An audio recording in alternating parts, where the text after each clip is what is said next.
Hello and welcome back to our lecture Building a Web Scraper with AsyncIO and aiohttp. So, a web scraping is a common task that involves extracting data from websites.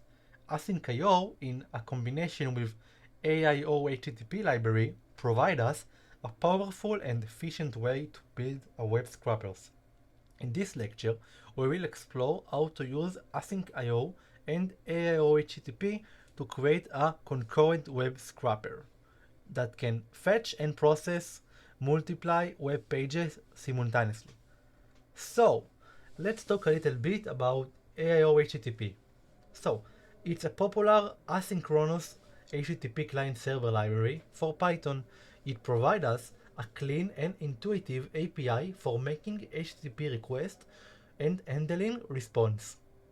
In addition, is built on top of AsyncIO, allowing us efficient and concurrent network operations.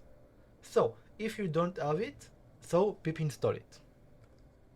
Let's see an example. In this example, we define an asynchronous function that takes a URL and input and return the HTML content of the web page. We use the client session instance to manage the HTTP session.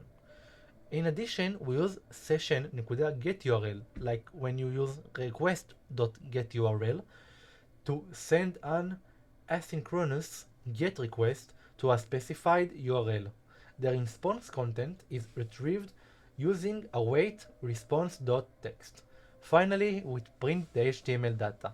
So we have the fetch function, we use the client session, we get the URL data using client session.getURL, and in the end we return the response.text and print the HTML data. So we can also use it in a multiply URLs. So for each URL, we create a asynchrony task that using a create task to fetch the HTML content. We store all the tasks in a list, and because we have a list of tasks, we can use the AsyncIO gather to concurrently execute all the tasks and wait for their result. Finally, we print the length of each HTML content in the list. So, in this example, we can also parse HTML content using Beautiful Soup. If you don't know what is Beautiful Soup, it's like for a library that can fetch data and parse the data. So we defined a synchronized function that takes the HTML content as the input. Inside the parse function, we create a Beautiful Soup instance to parse the HTML, and we extract all the web pages using the Beautiful Soup.title.text. Finally, we print the data. In addition, we can also error handling using the aiohttp.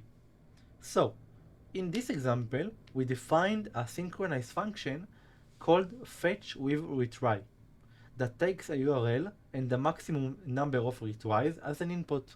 Inside the function, we use a while loop to retry the request if it fails.